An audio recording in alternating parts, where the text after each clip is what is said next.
Hello everyone, welcome to Cornerstone Computer Institute. మనం previous class లో sections wise slides ని divide చేయడం చూసాం కదా. ఇప్పుడు మళ్ళీ మనం నెక్స్ట్ ఆప్షన్స్ ఏంటియో చూద్దాం. అంటే ఒక స్లైడ్ లో చూడండి, రిమూవ్ ఆల్ సెక్షన్స్ తీసేసాను. సో రిమూవ్ చేసిన తర్వాత కూడా మనకి 22 స్లైడ్స్ ఉన్నాయి. ఓకే, సరే, ఒక స్లైడ్ లో మనం టెక్స్ట్ ని సెలెక్ట్ చేసుకున్నప్పుడు ఇవన్నీ ఎనేబుల్ అవుతాయి అనమాట. ఐ మీన్ ఈ ఆప్షన్స్ అన్ని ఏవైతే హోమ్ మెనూలో ఉన్న ఆప్షన్స్ ఉన్నాయో అవన్నీ ఎనేబుల్ అవ్వాలంటే మనం టెక్స్ట్ మీద క్లిక్ చేయాలి. టెక్స్ట్ మీద క్లిక్ చేయకుండా స్లైడ్ మీద క్లిక్ చేస్తే మనకి స్లైడ్ ఆప్షన్స్ మాత్రమే ఎనేబుల్ లో ఉంటాయి, టెక్స్ట్ ఆప్షన్స్ ఎనేబుల్ లో ఉండవు అనమాట. సో టెక్స్ట్ ఆప్షన్స్ చూసారా, బోల్డ్, ఇటాలిక్, అండర్లైన్ కానీ, ఫాంట్ స్టైల్స్ కానీ, ఫాంట్ సైజెస్ కానీ, బ్యాక్గ్రౌండ్ కలర్స్ కానీ, బుల్లెట్స్ కానీ అనుకున్నా సరే మనం టెక్స్ట్ మీద క్లిక్ చేస్తే ఎనేబుల్ అవుతాయి. షేప్స్ ఆల్రెడీ ఎనేబుల్ లో ఉన్నాయి, టెక్స్ట్ మీద క్లిక్ చేస్తే టెక్స్ట్ ఆప్షన్స్ ఎనేబుల్ అవుతాయి. అలాగే టెక్స్ట్ ని మాత్రమే మనం హైలైట్ చేసుకోవచ్చు అనమాట. సో మనం ఇక్కడ టెక్స్ట్ రాసుకోవచ్చు. టెక్స్ట్ రాసుకుంటున్నప్పుడు మనం ఏంటి, ఫాంట్ స్టైల్స్, సైజెస్ అన్ని చేంజ్ చేసుకోవచ్చు. చూడండి, బోల్డ్, ఇటాలిక్, అండర్లైన్, స్ట్రైక్ త్రూ తో పాటు ఇప్పుడు టెక్స్ట్ షాడో స్టార్ట్ అయింది.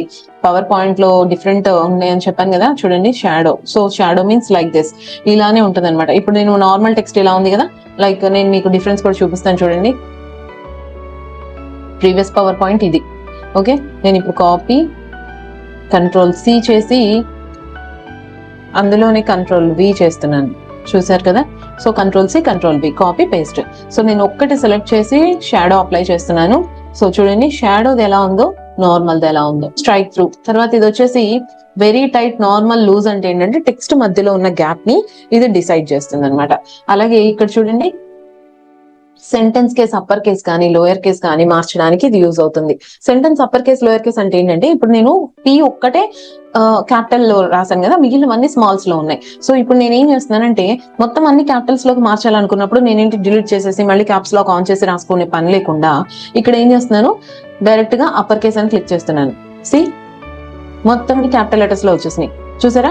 సో ఇప్పుడు నేను ఇవన్నీ లోయర్ కేస్ లో తీసుకురావాలనుకుంటున్నాను. ఏదైతే షాడో అప్లై చేశానో ఆ టెక్స్ట్ ని మొత్తం అన్ని లోయర్ కేస్ లో తీసుకురావాలనుకున్నప్పుడు లోయర్ కేస్ సెలెక్ట్ చేసుకున్నాను. ఈవెన్ నేను రాసిన ఫస్ట్ లెటర్ క్యాపిటల్ లెటర్ లో ఉన్నది కూడా స్మాల్ లెటర్ లో మారిపోయింది, చూసారు కదా. సో ఇలా మనం సెంటెన్స్ ని అప్పర్ కేస్ లోకి లోయర్ కేస్ లోకి మార్చుకోగలుగుతాం. అలాగే చూడండి, capitalise each word. Each word capitalise అంటే ఏంటంటే, ఇప్పుడు మనం ఒక సెంటెన్స్ రాసాం అనుకోండి, power point is a very useful tool అని రాస్తున్నాను, చూసారా. నేను ఒక సెంటెన్స్ రాశాను. ఇప్పుడు ఈ సెంటెన్స్ లో చూడండి, పి అనేది మాత్రమే క్యాపిటల్ లో ఉంది, రిమైనింగ్ అన్ని స్మాల్స్ లో ఉన్నాయి కదా. రిమైనింగ్ అన్ని స్మాల్స్ లోనే ఉన్నాయి కదా.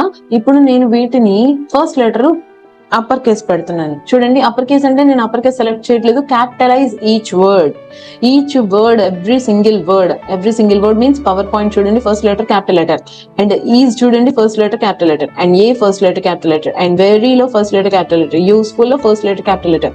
సో ఇట్లా ఫస్ట్ లెటర్ క్యాపిటల్ లెటర్ రావాలి అనుకున్నప్పుడు మనం ఏం చేస్తాం అంటే, క్యాపిటలైజ్ ఈచ్ వర్డ్ అని సెలెక్ట్ చేస్తాం.